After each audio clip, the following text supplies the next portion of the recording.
맨체스터 유나이티드가 에버튼을 상대로 이번 프리시즌 경기에서 2대2로 비겼습니다. 근데 그 경기 내용이 참 이렇게 얘기를 하고 싶어요. 새로 바뀌면서 좋아지는 모습도 확인할 수 있는 경기였고요. 그리고 반대로 얘기해서 지난 시즌의 안 좋은 모습들을 그대로 또 보여준 경기이기도 했습니다. 오늘 선발 라인업부터 한번 살펴보시죠. 아무리면 오늘 경기에서 제가 볼 때는 3-4-1-2의 투톱을 들고 온 것처럼 보였습니다. 후방에 백스리, 그 앞에 4명, 2선에 브루노 페란데스, 전방에 마테우스 쿠냐와 브라이언 은베모가 이렇게 처음으로 동시 선발을 가져왔죠. 그래서 처음에 이제 라인업 소개를 봤을 때 9번이 없네? 뭐지? 그러면 쿠냐나 은베모를 9번으로 놓고 브루노랑 나머지 한 명이 2선 조합으로 나오는 건가? 이런 생각을 했었는데 경기 자체에서 이게 투톱이다, 원톱이다라고 얘기하는 게 큰 의미는 일단 없어 보였어요. 왜냐면은 브루노, 쿠냐, 은베모 이 3명이 그냥 스위칭을 계속 유동적으로 가져갔습니다. 쿠냐가 원톱으로 올라올 때도 있었고요. 브루노가 그 뒤를 받쳐주고 은베모가 살짝 내려올 때도 있었고요.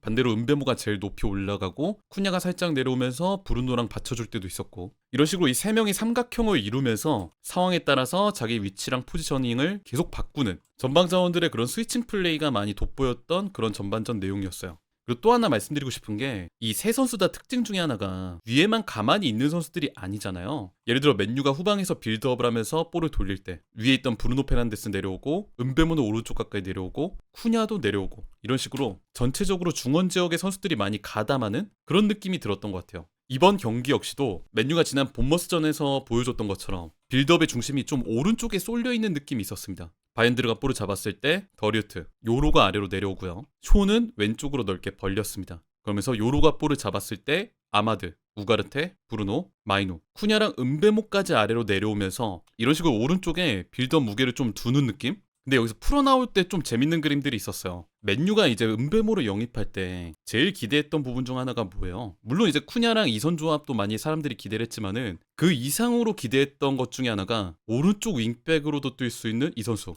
아마드 디알로와의 링크였습니다. 근데 오늘 경기에서 물론 이제 프리시즌 경기긴 하지만 우리가 기대하는 바의 그 모습이 조금 나왔다고 생각을 해요. 이런 식으로 맨유가 후방 빌드업 오른쪽에 무게를 좀 실을 때 위에서 아래로 내려온 삼각형 브루노, 쿠냐, 은베모 이 3명이 후방에서 볼을 받아서 패스워크를 굉장히 빠르게 좋은 템포로 나누는 장면들이 있었죠. 이렇게 빌드업 상황에서 이제 중원 쪽에 위협적인 선수들이 패스워크를 하니까 상대 선수들이 이 가운데 지역으로 순간적으로 모여드는 장면들이 있었습니다. 그때 앞 공간으로 무조건적으로 뛰어가는 선수가 한 명 있어요. 바로 이 선수, 오른쪽 윙백 아마드 디알로죠. 이때 브루노, 쿠냐, 은베모 이 3명 중에 하나가 패스워크를 하다가 오른쪽을 바라보고 아마드한테 공간 패스, 이걸 받은 아마드가 빠르게 올라가서 상대 박스 타격. 이 장면을 보시죠. 위에서 아래로 내려온 아마드 디알로가 후방에 있는 요로한테 패스를 내려줍니다. 아마드의 패스를 받은 요로는 곧바로 전방을 향해 빠른 롱 패스를 방출해요. 요로가 보내준 이 볼을 위에서 아래로 내려온 은베모가 중원 지역에서 깔끔하게 받아주죠. 이 시점 요로와 패스워크를 하던 아마드 디알로는 전속력으로 터치라인을 타고 달려가고 있습니다. 볼을 받아준 은베모가 옆에 있는 브루노 페르난데스에게 패스. 브루노는 볼을 받아 돌아선 뒤 앞쪽 지역으로 달려가는 쿠냐와 아마드 쪽을 향해서 강력한 침투 패스를 찔러주죠. 아까 전에 장면에서 아마드 디알로가 이미 전속력으로 뛰어가고 있었기 때문에 맨유 기준 이 오른쪽 공간엔 쿠냐와 아마드가 동시에 침투한다는 상황이 발생이 있습니다. 브루노의 침투 패스를 받은 아마드는 그대로 박스를 향해서 돌진. 아마드가 볼을 잡는 걸 보고 쿠냐는 좀 더 안쪽 하프 스페이스 인근으로 좁힙니다. 이후 아마드가 쿠냐가 들어가는 방향을 향해서 패스. 박스 안쪽에서 쿠냐의 슈팅까지 나왔죠. 그 슈팅이 비록 아슬아슬하게 빗나가긴 했지만 후방에서 앞쪽으로 찔러주는 롱패스, 이걸 위에서 아래로 내려와서 받아주는 전방자원, 그 틈에 계속 침투하는 윙백, 그 결과 오른쪽 지역에서 2대1 수적 우위를 만드는 그림까지 전체적으로 굉장히 빠르면서 강력한 공격 시퀀스였다고 생각합니다. 브루노, 쿠냐, 은베모 이 3명의 조합은 결국 골까지 만들어냈습니다. 이 장면을 보실게요. 맨유가 후방에서 빌드업을 하고 있는데 이번에도 그 공격 시퀀스의 시발점은 오른쪽 스토퍼 요로였습니다. 후방에서 빌드업을 하던 요로가 오른쪽 넓게 벌려있는 윙백 아마드 디알로에게 패스를 넘겨요. 요로의 패스를 받은 아마드는 이걸 주저하지 않고 곧바로 중원 지역을 향해서 볼을 뽑아주죠. 아까 장면에선 이런 볼을 은베모가 받아줬다면 이번엔 쿠냐가 볼을 잡아줬습니다. 그러면서 아까와 마찬가지로 이 중원 지역에 쿠냐, 브루노, 은베모 이 3명의 삼각형이 만들어지게 되죠. 물론 그 틈에 역시나 그 패스를 뿌려줬던 당사자 아마드 디알로는 이번에도 패스를 뿌린 다음에 오른쪽 공간으로 뛰어가고 있습니다. 그러면서 이 3명이 삼각 패스를 활용하기 시작하죠. 쿠냐가 브루노에게 패스, 브루노는 이걸 주저하지 않고 곧바로 은베모에게 패스를 찔러줍니다. 은베모가 브루노의 패스를 받고 이렇게 돌아섰을 땐 아까 전에 출발했던 아마드 디알로가 이미 오른쪽 공간을 완전히 파고들고 있는 걸 우리가 확인할 수 있어요. 즉 우리가 선발 라인업을 봤을 때 브루노, 쿠냐, 은베모 이 세 명이 공격의 핵심인 것처럼 당연히 보이지만 그 뒤에 숨겨진 진짜 칼날은 지금처럼 이 세 명에게 상대 수비가 모두 모여있을 때 그 틈을 타서 혼자 질주하는 이 선수 아마드 디알로였다는 겁니다. 이 은베모는 아마드가 달려가는 방향을 향해서 패스, 박스 안까지 들어간 아마드는 상대 파울을 유도해내 PK까지 얻어내는데 성공하죠. 이 PK를 브루노가 깔끔하게 성공시키면서 맨유의 이른 선제골이 터졌습니다. 오른쪽에서부터 시작하는 후방 전개, 쿠냐, 브루노, 은베모 이 세 명의 조합을 통해 상대 수비를 끌어들이고 그 틈을 타서 오른쪽 윙백 아마드 디알로가 공간을 얻는다. 어떻게 보면은 아마드 디알로를 오른쪽 윙백으로 배치했을 때 우리가 가장 기대하고 있었던 그런 그림이 아니었나 싶어요. 이 그림 자체는 오늘 경기에서 제일 좀 건질만한 부분이 아니었나. 은베모랑 아마드 디알로를 동시에 출전시켰을 때 맨유가 이 오른쪽 공간에서 어떻게 공격을 좀 전개할 수 있을지 그 부분을 우리가 좀 확인할 수 있었기 때문에 그런 것 같아요. 자, 그리고 좋은 얘기 했으니까 좀 아쉬운 부분을 얘기를 하자면은 뭐 전반전 초반까지 맨유가 이른 득점을 할 때까지는 그래도 경기 내용이 저는 개인적으로 괜찮았다고 생각을 해요. 근데 뭔가 좀 그때도 아쉬웠던 거는 이 투미들의 퀄리티는 좀 아쉬웠던 것 같기는 합니다. 뭐 후방의 백스리랑 이 앞쪽 공격 자원들 이 사이 연결고리가 되어줘야 하는 이 가운데 투미들이 템포를 유지시키면서 빠르게 전개하는 그런 느낌은 확실히 아니었던 것 같아요. 물론 열심히 하는 거는 있었습니다. 이 투미들이 상대보다 이제 수적에서 미드필더에서 딸리다 보니까 굉장히 전투적으로 볼 경합을 할 때 상대한테 붙어주는 느낌? 열심히 활동적으로 뛰려는 느낌? 이런 거는 확실히 있긴 했는데 직전 경기에 이제 본머스전에서처럼 그날 경기 맨유가 경기력이 굉장히 좋았다고 평가받는 이유 중에 하나가 전개가 굉장히 빠르게 툭툭 됐다는 거, 원터치로 갔다는 거 이게 되게 좋았잖아요. 근데 오늘 경기에서는 이 투미들이 그 연결고리 역할을 100% 해주지는 못했던 것 같다.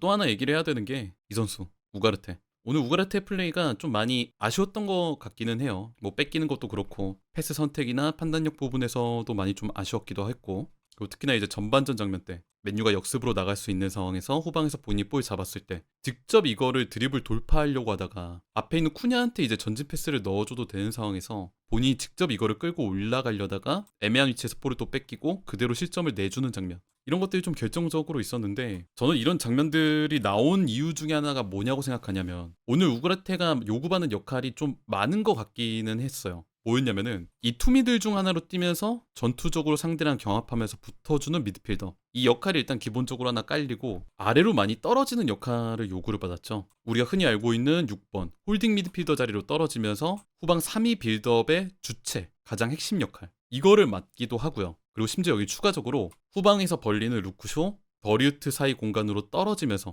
일시적인 센터백 역할까지 소화를 했습니다. 그러면서 쇼, 우가르테, 더리우트 요로 변형 백포를 만들기도 했어요. 그래서 전반전 초반 장면들을 보시면은 우가르테가 쇼랑 더리우트 사이로 떨어지고 마이누가 그 앞에 배치되고 둘이서 패스워크하면서 우가르테가 전진, 마이누가 돌아서는 이런 느낌의 빌드업 형태가 나왔는데 오늘 전체적으로 우가르테의 플레이가 좀 좋게 평가를 못 받는 이유 중에 하나가 이런 요구받은 역할들이 좀 과부하가 걸리지 않았나. 개인적으로 이런 부분 보면서 생각이 드는 게 예전에 테너가 리버풀전에서 카세미로한테 이거 비슷한 롤 맡겼다가 진짜 리버풀한테 참패당한 적이 한 번 있었거든요. 카세미로가 내려오면서 6번 롤 하면서 혼자 빌드업 이끌다가 리버풀 선수들한테 집중 마크 당하면서 볼 뺏기고 맨유가 그대로 압박당하는 그런 그림. 물론 이게 100% 똑같은 상황은 당연히 아니지만은 이 우가르테라는 선수가 지금 요구받은 역할을 수행하는데 좀 어려움을 보여줬던 경기가 아니었나. 제가 볼 때는 이런 식으로 아래로 내려와서 빌드업하고 활동량 좋게 띄워줄 수 있는 미드필더 롤을 아모림이 쓴다고 하면은 저는 지금 맨유 스쿼드에서 이거를 활용될 수 있는 선수는 브루노 페란데스 한 명 정도밖에 없다고 생각을 합니다. 실제로 지난 시즌에 브루노가 3선에 있을 때 비슷한 느낌으로 뛰었죠. 미드필드 지역에서 활동적으로 띄워주다가 우리 팀이 빌드업할 때는 왼쪽 센터백이랑 가운데 센터백 사이로 떨어지면서 일시적인 변형 백포 만들고 그걸 직접 빌드업의 중심이 되는 플레이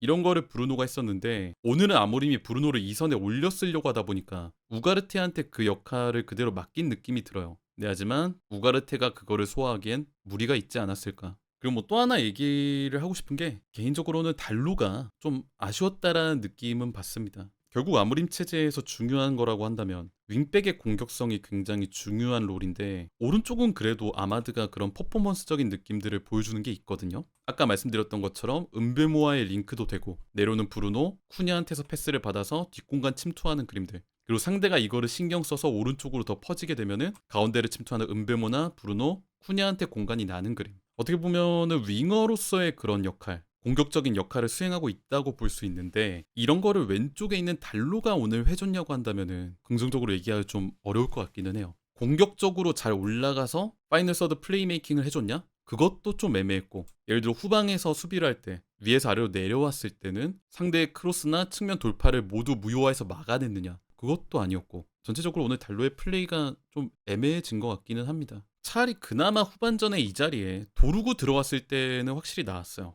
아무래도 도루가 최근에 프리시즌 경기들에서 되게 스텝업한 느낌들을 보여주고 있잖아요. 높이 높이 올라가서 상대 공격적으로 뚫어내는 윙백. 확실히 왼쪽에서는 달로보단 도루구가 나은 것 같다. 지금 시점에선. 그러게 도루구가 성장을 잘해주고 있어요. 그 부분은 진짜 다행입니다. 만약에 도루구까지 제자리 걸음이었으면 나 너무 슬펐을 것 같아. 그리고 개인적으로 오늘 마이누 우가르테의 이 투미들이 제대로 작동을 안 하는 게 너무 아쉬운 부분이, 결국에는 우리도 경기가 지나면서 그런 얘기를 하잖아. 아, 브루노 아래로 내려와야 된다. 아, 브루노 아래 없으니까 볼이 안 돈다. 이러니까 결국 브루노를 또 공격 지역에서 내려서 아래 가담시킬 수밖에 없게 되는. 지금 맨유는 결국 브루노 페르난데스가 아래에서 좀 중심을 못 잡아주면은 지난 경기에서 보여줬던 그 빠른 원터치 전개들, 이런 게 안 나오는 것 같아요. 전반전 첫 골 넣고 그래도 초반까지는 그래도 또 최근에 보여줬던 그 달라진 모습들, 전개 빠르게 하고 최대한 빌드업에서 원터치로 넘어가려고 하고 상대 공간에서 직선적으로 뛰면서 빠르게 공격적으로 전개하는 그림들, 이런 것들에서 좀 희망을 보고 오늘 경기도 다르구나 라는 생각을 할 뻔했는데, 아니 뭔가 분위기가 갑자기 점점 옛날 모습으로 또 돌아가는 익숙한 그 맛? 아니 내가 원한 메뉴는 이게 아닌데 또 그 익숙한 그 맛의 메뉴가 내 눈앞에 펼쳐지더라고. 그래서 뭐 후반전 같은 경우는 대부분의 장면들이 지난 시즌의 반복이어서 그 부분에 대해서는 좀 실망스러움이 있다. 뭐 어쨌든 아직 프리시즌 경기가 끝난 건 아니고요. 또 좋았던 모습들은 또 그대로 발전을 시키고 안 좋은 건 또 고쳐서 또 개선된 모습을 볼 수 있었으면 좋겠습니다. 그리고 지금 시즌 시작이 얼마 안 남았어요. 정말 빨리빨리 움직여서 좋은 시즌을 준비를 또 해야 되기 때문에 아모림이랑 맨유가 25-26 시즌을 잘 맞이를 하기를 바라보겠습니다. 근데 나는 그렇게 생각해요. 개인적으로는 프리시즌에 너무 다 잘하기만 했으면은 오히려 불안했을 것이다. 가끔은 또 이렇게 익숙한 맛도 있어야 이게 맨유 경기구나 하는 거죠. 너무 달라진 모습만 봤으면은 너무 나도 낯설어서 가끔은 또 이런 모습도 보여줘야 된다. 또 그 가운데서 좋아지지 않겠나.